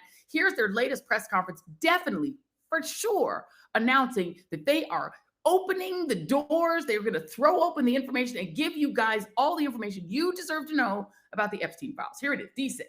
Tell them, Kash. The Tell indictment them. details specific examples where the defendants profited from illegal gambling and illegal betting on various NBA games, about the performance of players on, among other things, the Charlotte Hornets, the Portland Trail Blazers, the Los Angeles Lakers, and the Toronto Rangers. Each defendant in the NBA basketball gambling case has been charged with conspiracy to commit wire fraud and conspiracy to commit money laundering. Wait, what? Wait, what? I thought. Okay, let's bring our guests in because I'm going to need some help understanding this. Joining us now is Oren Lomena, well-informed philosopher, yapper, elite rapper, and youngest romantic, and also the voice that you may know from the opening jingle of the Joy Reid Show, because of course he is a member of the food chain, along with Chad Brown, football player extraordinaire, and Charles Johnson, corporate exec with over 20 years of leadership experience, former quarterback for the University of Colorado's 1991 national championship team. They together are part of an incredible radio program in the great city of Denver, Colorado. They're sports experts, and I'm not going to demand that Oren rap the theme song to the show. There'll be no bars. Not right no now. bars. Gentlemen, thank you all for being here. What I thought, Oren, what I like to call him Orangelo, and I am his Yes, sister. Orangelo. I don't know if you guys can hear me, but I can't hear Joy. You can't hear me? Okay, we got to get the sound up for. Okay, hold on. Let's see if make sure the sound is up. Okay, there we go. So I can hear Chad, but I can't hear you, Joy. We're gonna get the sound right. Oh, okay. I think it's on his side. So you guys, let's make sure and we figure out what's going on. You're gonna have to unmute where you're at. You gotta unmute yourself, brother. Tell him unmute. Somebody text him. CJ, you gotta unmute, my friend. Yes, big CJ unmute. Y'all text him. Oren, explain to us how the FBI that was supposed to be getting at these Epstein. I'm not muted. I can hear you perfectly fine. Can you hear me? Oh yeah, I can hear you. I got you. Mm-hmm. Yeah, I got you. I can hear you. Can you hear me? CJ, you might have to log out and log back in. You're holding up production, brother. I know. Let's let CJ log out. Okay, let's take CJ and put him backstage, and we're gonna have CJ log out. And we're gonna figure it out. And we're just gonna be just the three of us, just for a moment, building these castles in the sky. Oren Lomena, what in the hell is going on? I thought that the FBI was going to get us the Epstein Files, and instead they're getting us sports betting. What's happening? It seems like they're all too willing to switch focus. By the way, I'm officially changing Kash Patel's names to Blinky McGoogly Eyes. He's no longer Kash Patel. He is now Blinky McGoogly Eyes, the useless one. He's in Valhalla. He thinks he's going to Valhalla, but when he gets there, the whites are going to be like, "Excuse me." Every answer that the American public has wanted from the FBI director and his vaunted FBI still remains open, right? Whether it's, who killed Charlie Kirk most recently, go back a step further, obviously what you just mentioned with the Epstein Files, and yet this convenient pivot to uncover La Cosa Nostra. It's almost like, is this the 1990s all over again, fellas? Like, when did we find ourselves really concerned? Let me tell you something. If La Cosa Nostra has scaled back from running Las Vegas to illegal side poker games, I think we're all doing pretty well. This is obviously some weird pivot to try and distract. I just don't understand it. And both you, Joy, and CJ, I was talking to CJ last night, had an interesting take, and I'll let you guys expand on it, that this might be a bit of the revenge tour for Trump, but that even doesn't really make sense in the calculus. It doesn't. All right, CJ, if we got you back in, explain to us your theory, and also just explain the scandal, because Chauncey Billups, who is one of the great players who's now on the coaching side, is caught up in this. What is the actual story? What are they investigating, and what do you think this is really about? And you know, I'll tell you, and by the way, Joy, I appreciate the opportunity to come on your platform. You are amazing. I just want to pay homage to the Queen before I go any further.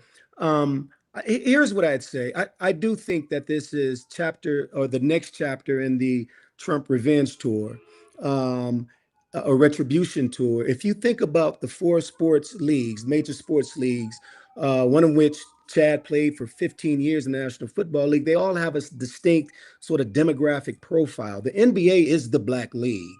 It is also the league that's been the most vocal in opposition of Donald Trump through its ownership with Mark Cuban and others, Steve Kerr, one of the notable head coaches, Greg Popovich, and of course, the litany of players.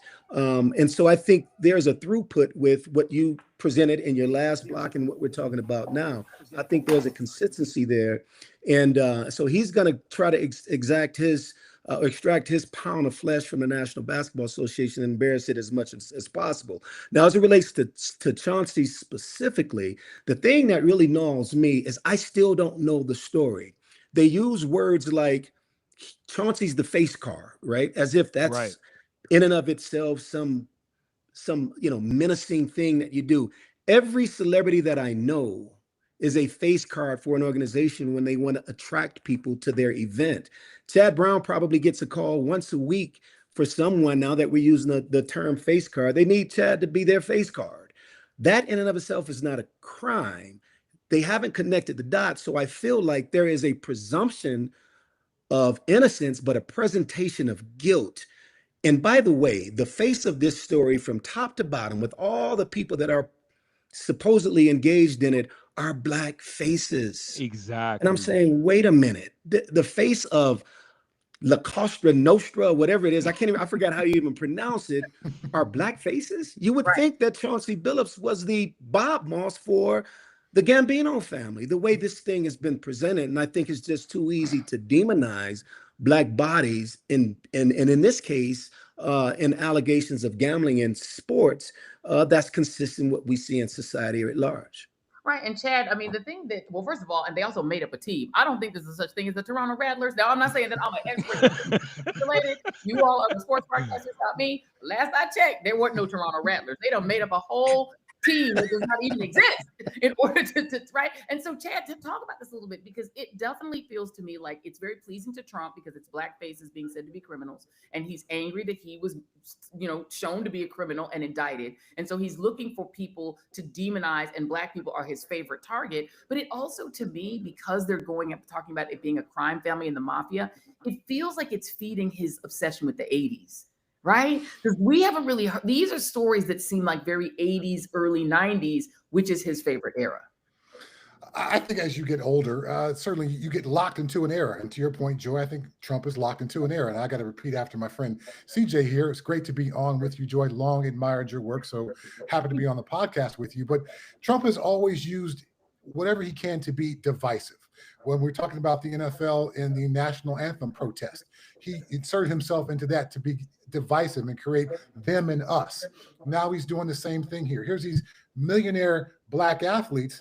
No, they're just common criminals, them and us. This is a repeating of a pattern that has existed a long time with this man. Going back to the Central Park Five, them and us. So now this comes up again, and now it's no longer protected by your class and wealth as the NBA player. You're still one of them, and then there's us on the right side of this. So your previous montage of all the excuses around the Epstein file, this just plays into this. This is another bit of information, another bit of red meat for the them and us to grasp onto, while still avoiding what in the end is one of the biggest scandals maybe in American political history, this Epstein file and this cover up here. So yes, this plays into the established playbook, and it just keeps delaying the inevitability of us uprising and demanding someone show us what's in these files and what's in that black book.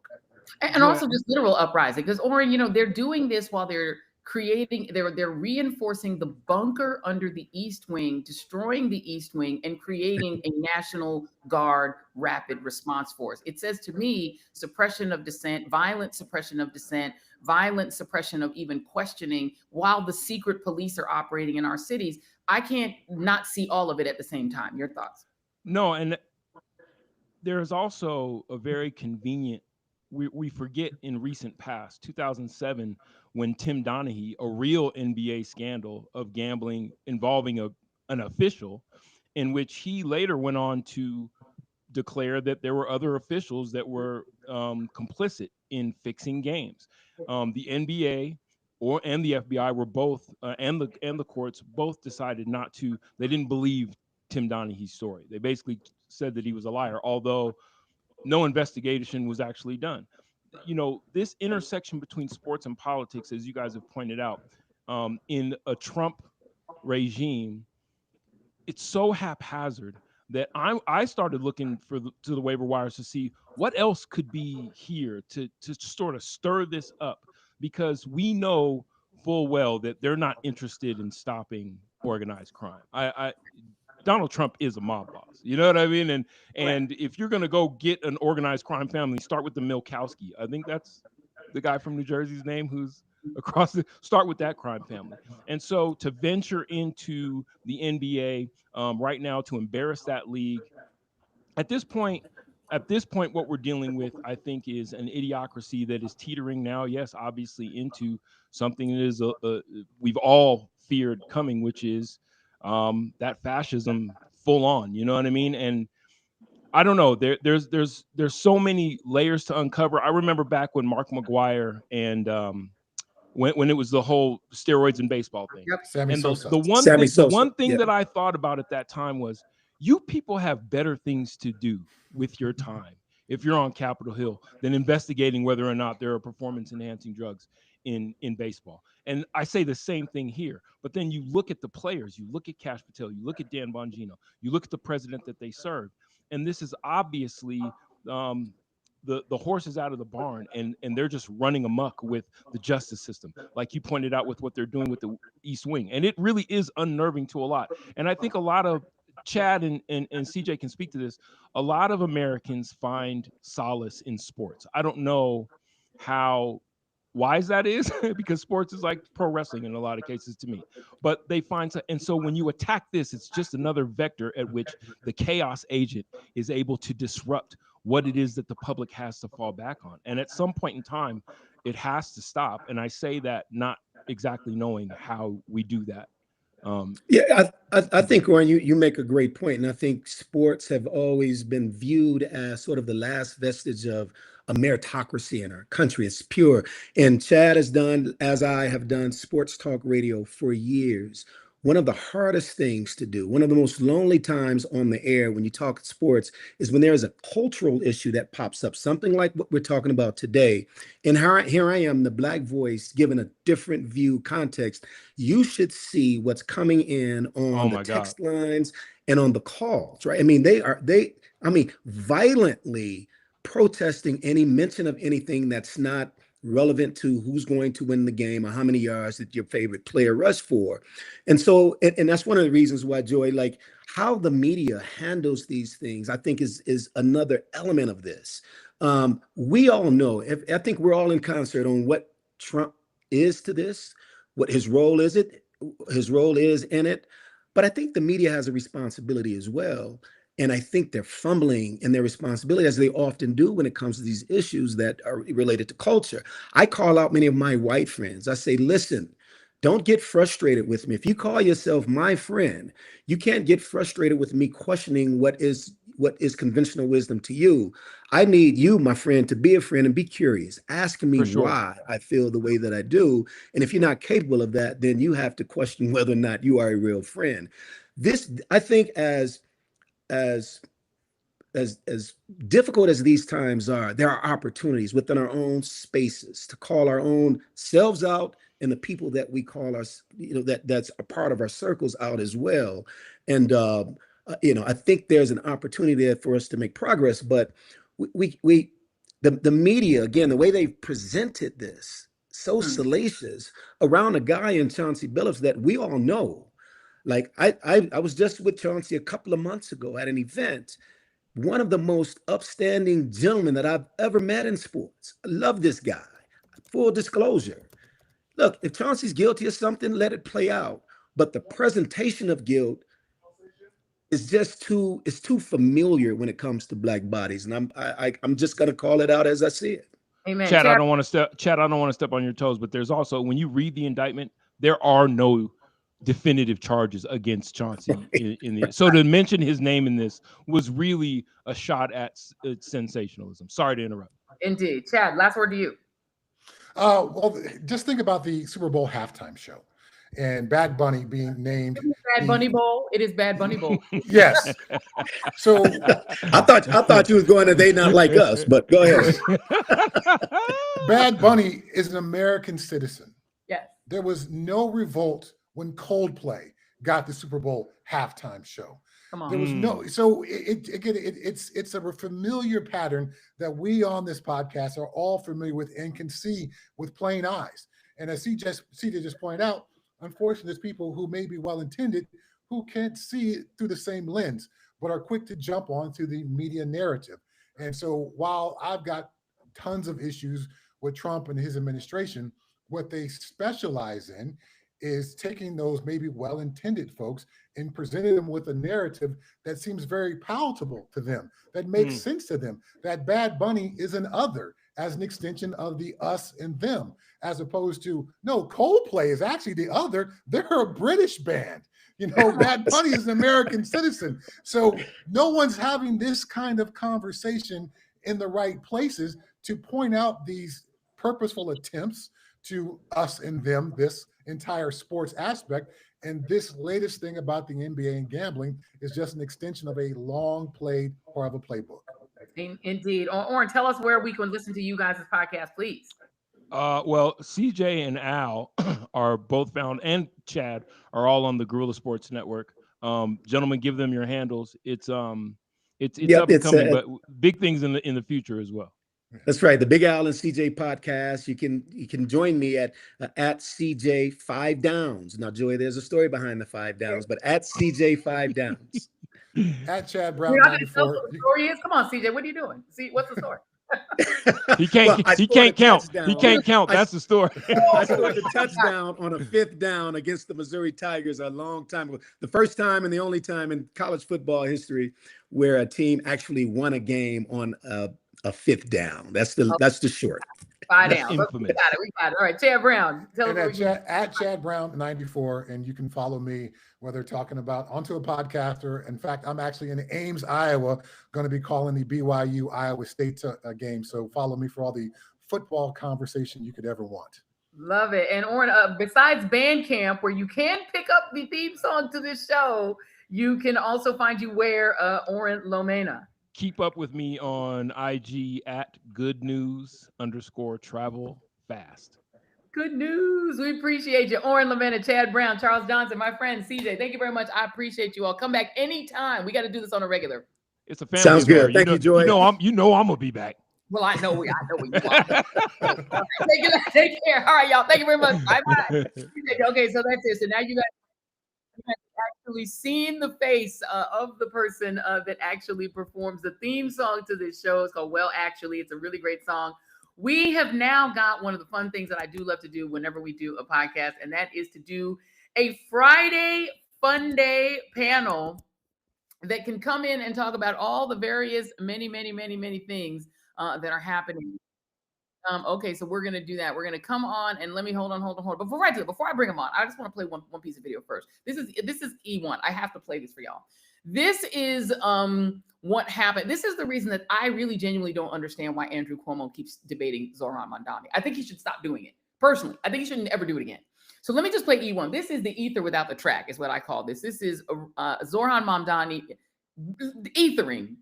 Mr. Cuomo, in 2021, 13 different women who worked in your administration credibly accused you of sexual harassment. Since then, you have spent more than $20 million in taxpayer funds to defend yourself, all while describing these allegations as entirely political. You have even gone so far as to legally go after these women. One of those women, Charlotte Bennett, is here in the audience this evening. You sought to access her private gynecological records. She cannot speak up for herself because you lodged a defamation case against her. I, however, can speak. What do you say to the 13 women that you sexually harassed?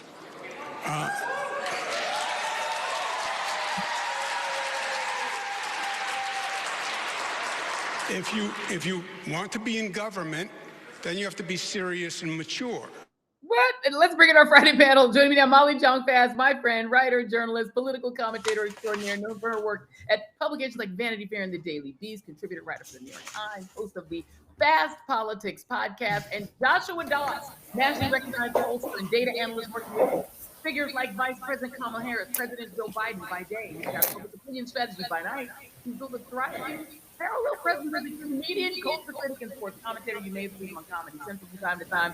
Thank you both for being here. Thanks for having us. Thank you, guys. Just listen to the radio. I'm like used to being an old radio person. Listen to the radio so we don't get feedback. Molly, I got to go to you first, my friend. As a New Yorker, what do you make of Andrew Cuomo's face falling physically off of his skull onto the ground when Zohran Mamdani called him out and said, in the audience is one of your victims?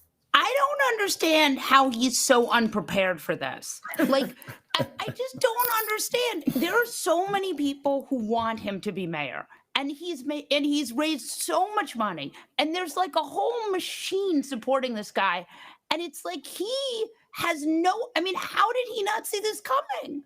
Like, and every interview I've seen, I'm like, is no one prepping him? Like, Ray Charles would have seen it coming. Everyone could have seen it coming.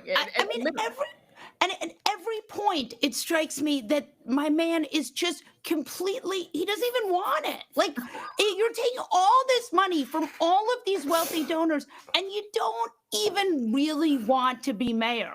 Why? Josh, you're the pollster. I mean, at this point, is it over or is it maybe kind of over? I'm not going to say it's over. It definitely feels over. But one thing I've learned as a pollster is polls are a snapshot in time. Things can change pretty quickly. That being said, I am also astonished as to how he doesn't have responses ready to go for some of these things, like especially that one. Right. Where if you're paying attention to what Zohran is saying when he's not in front of you debating, he's actually hitting these points all the time. Like this was like not a secret that he was going to go there, and just the response just wasn't it. Let's stay with you for a second because you work with a lot of Democrats, Josh. Hakeem Jeffries appears now preparing to go ahead and endorse. I mean, literally, voting starts on Saturday. Today is Friday, meaning tomorrow people are going to be able to start doing early voting. He's now like preparing to endorse Mamdani. I don't understand it. It makes no sense to me. The weirdness around endorsing Mamdani among Democrats, I don't get it. Do you understand it? Yeah, I mean, it seems like the same touchiness that I think the party has had around other movement people like, Alexandria Ocasio-Cortez and Bernie Sanders. I do think that sometimes when change feels radical, it can scare the old guard, not to call anybody in particular the old guard, but I think it can be a little bit frightening. And I think that this is one of the areas where it's kind of cool to see how organic Zohran Mamdani's base has been in propelling him forward here, because clearly the powers that be are a little timid about some of the things that he wants to do. So that the people have kind of stepped up in this regard. It's been cool to watch. And Molly, you talked to a lot of New Yorkers. Obviously, you're a New Yorker. I mean, are people really scared of Mamdani, Or are they just afraid their taxes will go up? Is it more about the taxes going up? Like, what is the issue? Well, this is a very good question. I would say what I think is interesting about Mamdani is like you have all of these Democrats wondering how do you break through, right? The whole 24 cycle. How do you break through? How do you break through? Here's a guy who's wildly popular, right? He's got much less money. People are lining up. He's broken through. So instead of being like, maybe we should try to figure out what it is that people like about this guy and try to do it with other candidates. Instead of doing that, there is a part of the New York City community that is just beyond freaked out by him. Now, when I ask them what it is that they don't like about him, they say he's anti-Semitic. So then I say, well, how is he anti-Semitic? And they say either this debunked line about globalized the Intifada, which he never said. And even despite having never said it, he also disavowed it. Like, I don't know how you can do more than that. Right. And I've heard him speak really well on issues of anti-Semitism and be very sensitive and understand that that is an issue that a lot of people have. And at the same time, what the best I can understand is that these people, and I do not feel this way, and I'm Jewish, feel that being anti-Zionist is somehow akin to being anti-Semitic, which we all know is not true, right? Jews are not Israel. Israel is not Jews. And Israel right now is not even being run by someone who is particular. I mean, it's being run by their Trump, who is trying to stay at war, to stay in office. So that is the most I can understand of it. But I also think there's a lot of craziness going on right now. Yeah, there's a little echo on Molly's mic. Sorry. Yeah, I think you might have another thing on. Josh, too, because it does feel like part of the issue with the leader Cameron. On the one side, whatever it is he wants to do as a guy from Brooklyn, and on the other side, you got donors that are saying we are homophobic. Oh, you kind of cut out for me at the end there. Was that just me? No, okay, let me just repeat again. It seems that there are hearing a slight echo. Yeah, I can hear an echo. I hear an echo. Yeah. I hear an echo too. So I think somebody else has got their phone playing while they're listening. I don't know what to do. Okay, we're gonna mute the microphone and see if we can figure out what the sound issue is on. Now I don't hear an element. I don't hear anything. We're gonna put them on one at a time. Let's put Josh on, just Josh, and keep Molly muted for just a second. And so what I was asking you, Josh, if you can hear me, is the establishment of the Democratic Party listening to donors who want Cuomo, and that's why they can't come all the way toward Mamdani, even though he's the Democratic nominee. Yeah, I mean, this is. You're asking me a question that I want the answer to, Joy. I would love to know. I would love to know the answer, because I honestly feel like this is, if there is any moment in history for us to turn away from these establishment donors, the people who have been funding the status quo politics, in service of the energy that can come from an organic movement like Zohran Mamdani, it's now. Yeah, it's right. It's absolutely right. There is a quote from, I can't remember the name of the book, but it said, I've never seen a billboard as pretty as a tree. In fact, unless the billboards fall, I might never see a tree at all. And I think about that when I think about Zohran Mamdani. His campaign is the tree that's going to take over the billboards, right? This feels like the moment. And so I don't have a direct answer for what they're listening to, but I can use this time to say what they should be listening to, which is this organic movement coming from his campaign. Speaking of organic, Molly, let's talk about this White House thing. We really kicked off the show with it. It's something everyone, I think, is talking about. I think this has captured the attention of the country, wherever you are politically, because as somebody who's been to the White House Christmas parties, taken my godmother, our kids, my husband, we've all been there. It feels so personal. This is a museum that is owned by the American people, and Donald Trump is turning it into tacky Mar-a-Lago, and also, strengthening the bunker under the ballroom, which is giving Hitler's Germany. It just is. So what I would say I think is very interesting about this East Wing thing is that, he's really erasing the legacy of all of these different first ladies. And we saw these pictures of Michelle Obama and Bush, not Barbara, but the other, Oh, yes, Lauren, no, Laura? Yeah. Laura. And we saw pictures of them. This was the domain of the first ladies, and this was the job they had. And again, it's why I think it will break through, why I think it is something that breaks through, is because it's just such a visceral picture of what of sort of betraying norms and institutions. It's not his house to renovate. Right. It's not these corporations money to give, right? Like, the reason we use taxpayer dollars for things is not because we're so moral and upstanding. It's really so that people can't have control over the government. So corporations can't have control over the government. We don't have corporate sponsors for Congress because of this. And I think there's like a fundamental, there was just some news that broke. I don't know if it's legit or not, or if it'll even happen, but that there's some like corporation that's going to pay for the people who are the service members who are out of work during the shutdown. Again, this is not how it works. And there's a reason why it doesn't work this way, because of corporate corruption. And I think like Donald Trump has sort of crossed this Rubicon where these people have just sort of given up. And I think like I am not a believer that Trumpism lasts forever. I do not believe that. I think that, he wants us to think that. I think autocrats want people to be afraid and to think that, but I really don't. I think this is a paper tiger. I think these people are not very smart.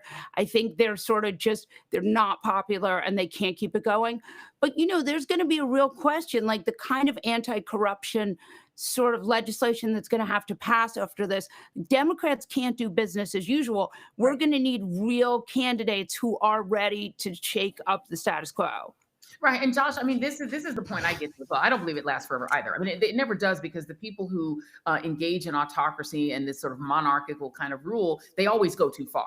They build too many gilded, golden, ugly, hideous ballrooms on the public dime while taking away SNAP benefits and farm subsidies. And too many farmers, commit suicide and lose their land, and people get broke. And it's not just the people that the MAGAs hate. It's not just the brown people being attacked. It's also white Americans and Black Americans and citizens and veterans. And at a certain point, you're messing with too many people, and the whole thing does come apart. But the challenge is in the moment, there seems to be nothing standing in the way of Donald Trump doing this. So we ask, can he do this to the Lincoln Memorial? Yes, he could take down. That's where we're at. Yeah, I mean, I just think back to like these all are things that we were screaming about during the election. Is that Donald Trump wants to erase the history, not just of Black and brown Americans in this country. Like, Donald Trump wants to replace any history that's not directly connected to his presidency. And so, I mean, I think the weirdest thing for me, and I agree with you, Molly, like seeing that picture was just like, it felt like I'm going to be seeing this picture in a textbook, if we have those in 20, I don't know, we might even have those anymore, given the Department of Education. But the weirdest thing to me was like, I wasn't even that. Like, it felt like Trumpism. This felt like what we signed up for. I was like, yeah, of course he's demolishing the White House, like parts of the White House. Of course corporations are paying for it. Of course we've had these issues with corporations having their hands in politics for far too long. And like, this is a perfect picture, metaphor to go down. And this is it. This is the brick and mortar manifestation of a problem that we've had for far too long, and that Donald Trump is just going to keep capitalizing on as long as we allow him to do it. And by the way, I will note for everyone, if just for the history of it, if we want to be technical, back during the Gilded Age, you did have the men of the Gilded Age, the Rockefellers and the super rich, bail out the federal government. Like they personally bailed out the federal government. This is before there was an income tax, and they stepped in, and the JP Morgans of the world stepped in and bailed out the federal government because they're the ones who had the cash. And to now, Molly, to the point of you have these big corporations and individuals giving, we're hearing $25 million, $30 million, donating money, and then maybe getting their names etched in this gilded ballroom. So effectively, it's like a NASCAR thing where they're going to slap their stickers all over the people's house and have their names there. And Trump has already said this is for foreign leaders to be celebrated. This is not for Americans. If you ever visited the White House, you went through the East Wing. That's where Melania did her blood red Christmas pageant. That's where all the Christmas decorations are. This is the way you come into the White House as just the general public. It's the museum side as well, not just the First Lady side. They're saying, no. This is for the rich. This is for the Saudi royal family and the Qatari royal family to be feted. This is for Trump to throw his gilded golden ballrooms and have the royals there, not for you. And he's made that really clear. And I guess at a certain point, I think that is kind of what ends up breaking this, right? Because people don't want to live in a monarchy. Yeah, I mean, I would also add, like, we've seen very rich people behave very badly in this administration, like in incredible ways. I mean, we've seen Elon Musk the richest man in the world, take a chainsaw and cut cancer research for children. So, like, I'm sorry, maybe the American people want that. I don't know. Everything I've been told my whole life is that we don't want rich people taking away tax dollars for children to get cancer care. I mean, that's just from, maybe I'm stupid, but look, Elon Musk, and again, like the rich people we've seen some of them have said they'll give money. Most of them, it's been, when they have regulatory things coming up, when they're trying to get a deal done, like if you look at the companies that are giving money to this project, there's not a lot of altruism going on here. Yeah. No, it's all transactional. Let's shift and talk about ICE just a little bit. There's a video that's gone very viral, and this is a man who says he's with ICE. We don't know if he's really, they haven't claimed him. Department of Homeland Security has not laid hands and said, this is our person, but he is claiming to be ICE. And I have to have you guys watch this video. This is E3, because it's extraordinary what he does when he's pulled over for drunk driving in the state of Florida. This is E3. It is DHS. Do you have your ID with you? No, I don't. Who's the guy in the white shirt? That's the colonel. Colonel, tell me. So I'm going to ask you to step out of the car, and we're going to walk back to the back of your car, okay? Are you serious right now? Yes, sir, I am. So you said you're coming from Miami, going to Islamorada, and going back to Miami. Yes. What are you going to Islamorada for? Are we really doing this right now? Sir, I'm just asking you a simple question. Are you guys really trying to me right now? I'm just asking what you look like you're impaired. I smell alcohol coming from you, so I'm just asking how much you had to drink to make sure you're not too impaired to drive that vehicle. Your eyes are bloodshot. They're kind of glassy. Are they really? Yes, sir, they are. Show me. I don't know how you want me to do that. Take a picture. And then also the way that you were seen driving, you're like kind of swerving and stuff. Guys, look, I'm SFST certified. Okay, so am I. I'm a drug recognition expert. You know what that is? Guys, come on. Guys, are we really doing this? Lane, we are both law enforcement. I'm going through a divorce. Don't take my kids, man. I'm not taking your kids from you, man. I'm just making sure that you're safe to drive the car. You drank too much to drive a car. No, I haven't. You didn't. Okay, could you get back in the starting position for me, please? Just left foot on the line and right foot in front. No, I got you, Lane. Okay. Give me a minute. Okay. All right, you got it, man. You can do it, okay? I don't... You don't understand. Okay. I just don't want to be standing on the side of the road any longer. About this, but... Okay. I can show you the one-leg stand if you'd like to... Okay. I'm going through a divorce right now. We're missing all this. It's either a yes or a no. Just give me a minute, all right, deputy? I did give you a minute, sir, but we can't stand here for this long, okay? Lane, I'm federal law enforcement. I'm going through a divorce. My wife is trying to take my kids. I'm just... You know what it's like to be law enforcement? How long do you need, buddy? Just give me a minute, all right? Guys. That's what I'm trying to do, the exercise, that way we can move on. Are you Haitian? That's nothing to do with my wrist, buddy. My question was, are you Haitian? It doesn't matter. It doesn't matter where he's from. Okay. Let me talk to your supervisor. Not right now, sir.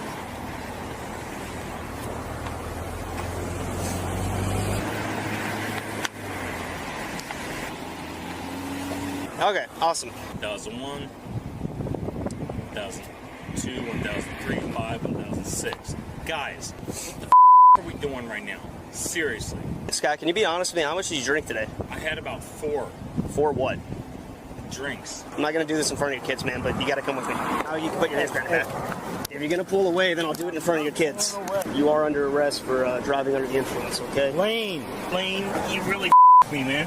I didn't man. I'm not the one that drank today and drove.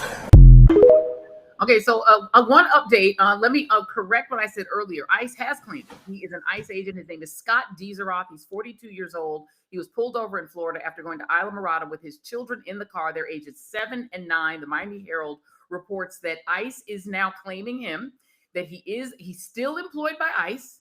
He's just on administrative leave because he is charged with DUI. Josh, he went through the whole bargaining, anger, disbelief. He went through all of the phases of grief. But he also added a phase of grief called racism. He was like, in the midst of his personal legal crisis, he decides to try to question the deputy's legal status and advocacy. He's like, I want to speak to your supervisor. Dude, that was the supervisor. Wasn't that so almost symbolic? In the middle of all your problems, you still in black folk business. Look at that. Look at you still in black folk. Your wife leaving you and you still in black folk business. You can't focus on yourself for a second, my man. You're going to prison. There's always time for racism, Scott. There's always a little time. Yeah, I'm not surprised. He sounds like somebody who's emboldened by an abhorrently racist president. And it sounds like somebody who, at this moment in time is getting the support of, the federal government to kind of run amok, and rules don't matter to somebody like that. It was absolutely disgusting. I think about every time I see one of these ICE agents, it burns me up inside, Joy, to remember that they're offering ICE $50K in bonuses and student loan forgivenesses, things that they tell you that you don't deserve. That's right. Correct. They're giving to people like that to round up regular, everyday Mexican Americans outside of AutoZone. It's a crazy world we're in right now.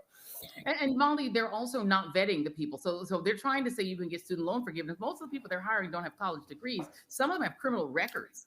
Some of the people they're hiring aren't even vetted. And now when you see the videos of ICE agents in masks throwing brown people to the ground in the streets of the United States, you now know they're people like that guy who literally seem to be of the belief that if, let's say the guy was Haitian, I guess he thinks that guy doesn't belong in the United States. And he would love to take a moment out of his DUI arrest to tackle that man to the ground and get him deported.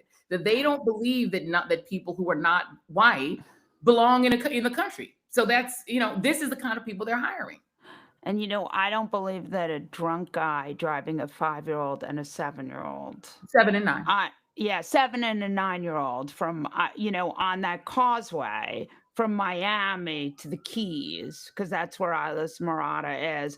And you're driving 2 kids under the age of 10 and you're drunk. And those causeways are really narrow. And it's the middle of the day.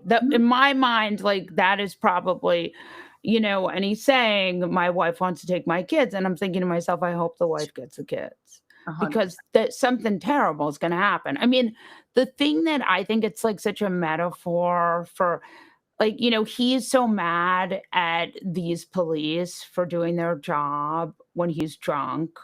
But they're doing their job so he doesn't kill his children, so he doesn't kill himself. That is the thing that I'm struck by is obviously the racism abhorrent, and the fact that this person feels emboldened beyond abhorrent. And, this is Trumpism and the many echoes and waves of Trumpism.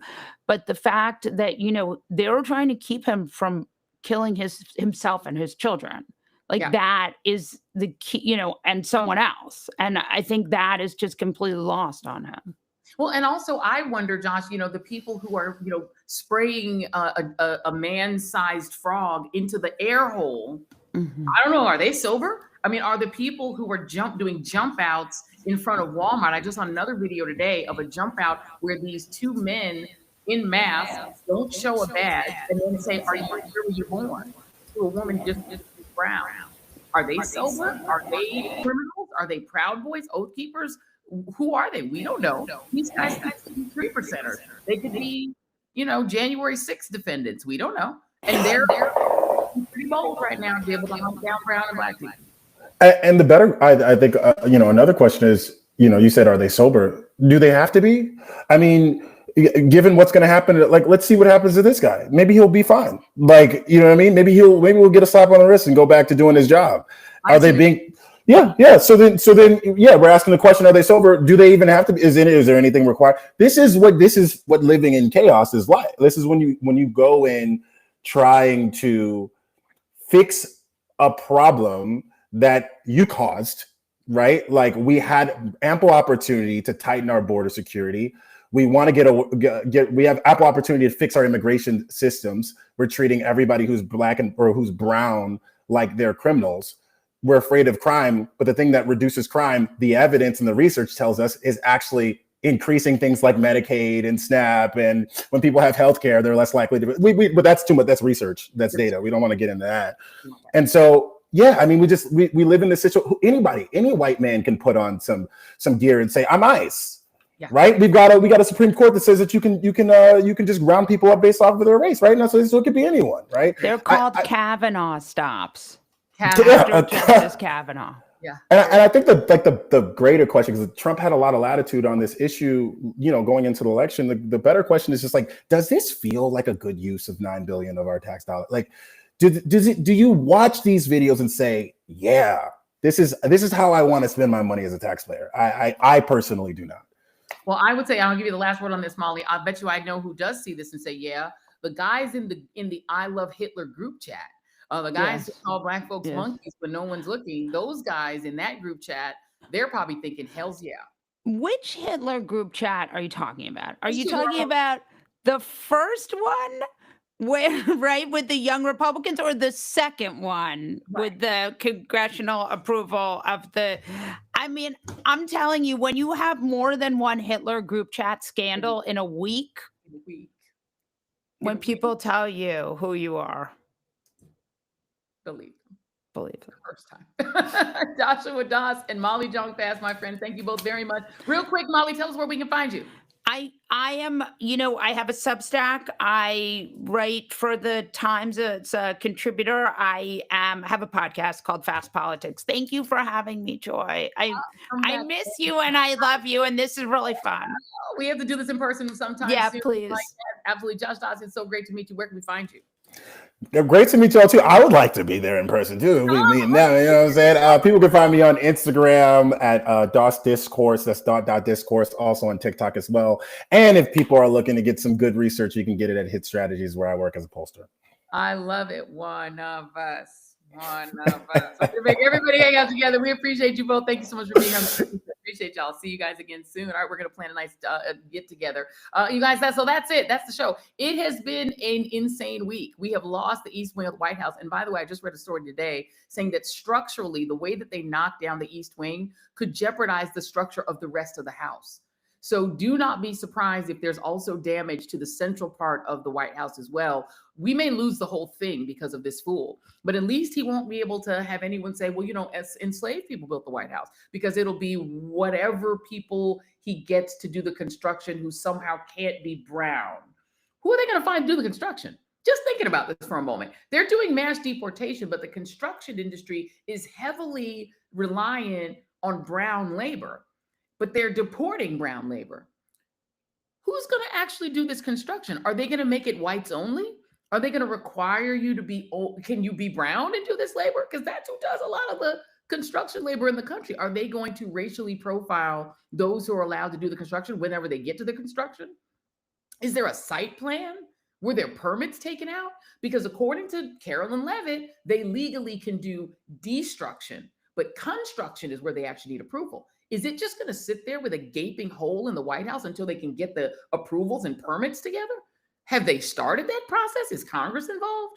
There are a lot of these questions here. And again, once the construction begins, is ICE going to raid the White House complex to make sure that there are no undocumented people doing the labor? Are there going to be ICE raids on the White House? All of this could happen. We appreciate you guys being here. Just a reminder that the shop is open. If you guys want some of this great merch, like this fabulous outfit that I've got here, we also have it in black. You can head over to shop.joyannereid.com. There it is on the screen so that you can see it and enjoy. We want you guys to post about your merch. If you're putting on the merch, if you've got the merch in your hand and you want to snap a picture, put it on your IG or your TikTok or do a cute little video, whatever you do, just make sure. What is the hashtag again? We're going to put the hashtag up and it's going to be wearing joy. Hashtag wearing joy. That's what it is. Hashtag wearing joy. That is the hashtag. You can also put readers because, you know, we love that hashtag in Team TJRS. You can always do that as well. And now before we get out of here, let's play our moment of joy. And it's a funny one. This is a comedian who does the best Carolyn Levitt ever. Here's our moment of joy. What? You've said these impending layoffs are due to the... Okay, why don't you lay off? Like, literally. Next question. Which White House official Your was mom. responsible? Next question. Okay, go. I have 2 questions. I have 2 questions. What Party City did you buy that blazer from? And also, shut up. The economic... Stop! I literally said, you guys, not to say the word economic. It's gonna make me upset. It was reported this morning that the president said... You're ugly? Yeah, I heard that. Next question. Am I almost done? You told me I had to do this for 5 minutes and then I get a fun drink from Starbucks. Follow-up question. No. Caroline. No. Can No. Like, you're so annoying. I wanted to ask about the president's plan.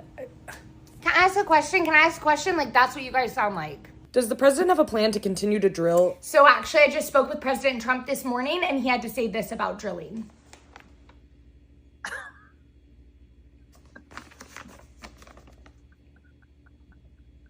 Next question.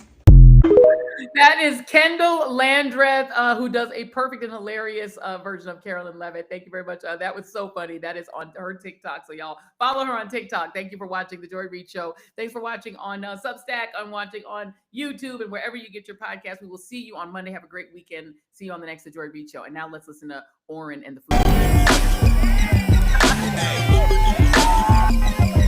Okay.